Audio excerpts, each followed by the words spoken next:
ये ਜਿਹੜਾ ਥਾਂ ਹੈਗੀ ਇੱਥੇ ਆਪਾਂ ਟਾਂਕਾ ਲਾਣਾ ਹੈਗਾ ਅੱਜ, ਠੀਕ ਹੈ, ਤਾਂ ਕਿ ਇਦਾਂ ਜਿੱਦਾਂ ਇਹ ਲਟਕੇ ਹੋਏ ਆ ਨਾ ਇਹ ਲਟਕ ਜਾਣ। ਤੇ ਇੱਥੇ ਆਪਾਂ ਟਾਂਕਾ ਲਾਵਾਂਗੇ ਤੇ ਇਹ ਰਿੰਗ ਹੈਗੀ ਸਾਡੇ ਕੋਲ, ਇਹ ਰਿੰਗ ਆਪਾਂ ਇੱਥੇ ਜੋੜ ਦਾਂਗੇ।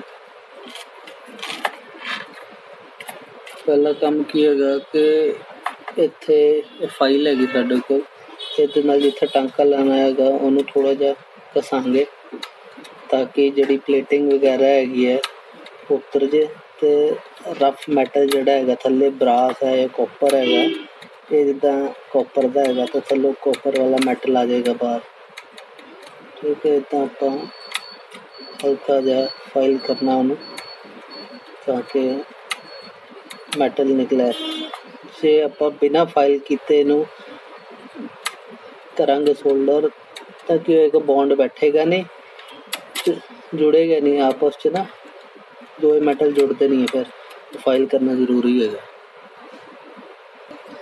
हुण ये साडे कोल इक फ्लक्स, ठीक है, ये आप यूज़ करते हैं एज ए बॉन्डिंग मटीरियल, ठीक है। मतलब कि एक अद्धी बूंद ही पानी हुंदी है आपां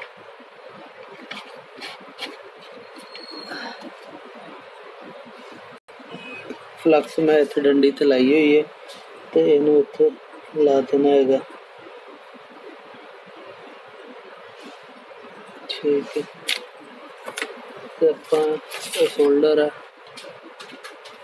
हम गर्म होया हुआ सोल्डर पूरा ना इस टाइम, तो सोल्डर ते माड़ा मोटा पहला ही थोड़ा बहुत मैटल लग्या हुंदा ते जिद्दां लग्या होया आपां इसते जब आप लावांगे सानू पता चल जाएगा कि अपना मैटल चिपक रहा है नाल। तो बहुत केयरफुली करना भाजी, मैं तो नंगे हाथों नाल कर रहा हैगा। तो कई बार ये अपना मैटल गर्म हो जाता ना, जो इत्थे ला रहे तो इन्ना के एरिया तो काफ़ी ज़्यादा गर्म हो जाता, इत्थे तुसी हथ नहीं ला सकते। इत्थे जिद्दां मेरा हथ है मैं भी हीट फील कर रहा हैगा इत्थे, बट ये तो बहुत ज़्यादा इस टाइम एरिया गर्म होना है। इत्थे आपां वो लाता हैगा सोल्डर के नाल। ये देखो ये जड़ा स्प्लिट रिंग हैगा ये आपां उत्थे लाना, हुक जी बना लेनी हैगी ताकि इहदे विच आपां ये वाली चीज़ां लटका सकीए। ये हुक बना के आपां इत्थे जोड़ दांगे इहदे नाल, ठीक है जी। इन्हें भी इदां घिसना हैगा आपां क्योंकि इहदे उत्ते प्लेटिंग होई हुई हैगी है, तो बिना प्लेटिंग जे नहीं उतारांगे तो फिर बॉन्डिंग होएगी नहीं।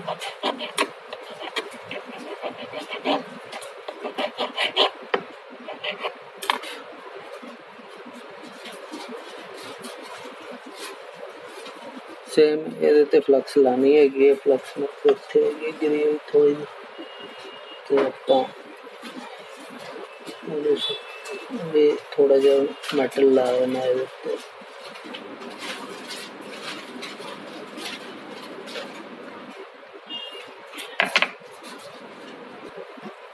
हाँ देखो ये वाइट वाइट जिहा हो गया हैगा कोई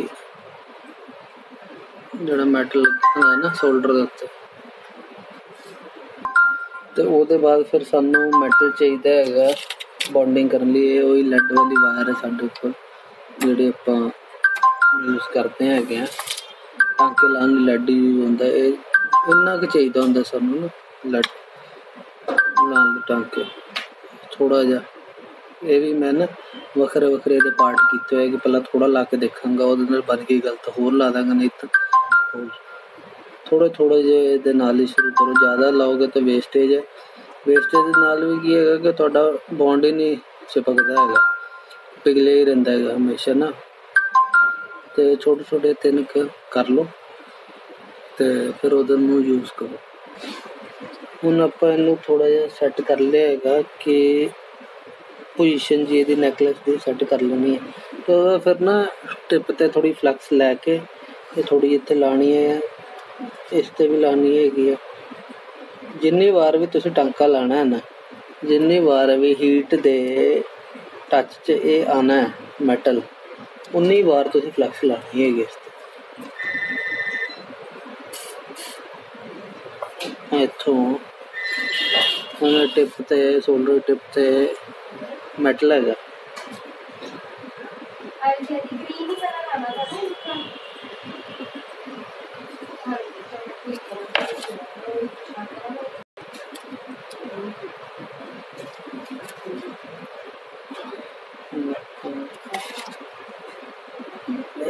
बस इत्थे शोल्डर गर्म शोल्डर हैगा, थोड़ा कटिंग भी करके दोबारा अपन एक टांका जिहा ला देना हैगा।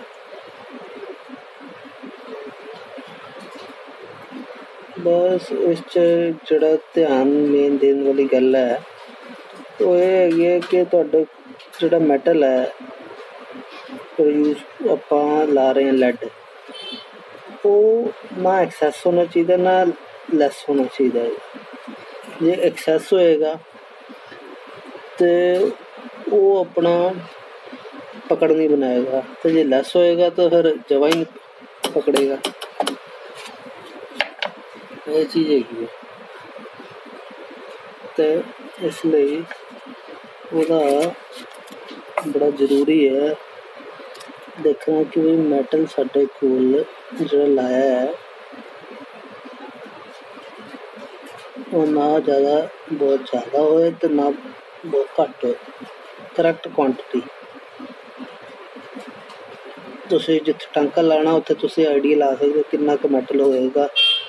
ਪਹਿਲਾਂ ਜਿਹੜਾ ਜਿੱਥੋਂ ਟਾਂਕਾ ਟੁੱਟਿਆ ਹੈਗਾ ਬਸ ਉਨਾ ਕੁ ਕੁਆਂਟਿਟੀ ਮੈਟਲ ਦੀ ਲੈ ਕੇ ਦੁਬਾਰਾ ਲਾ ਦੇਣਾ ਹੈਗਾ।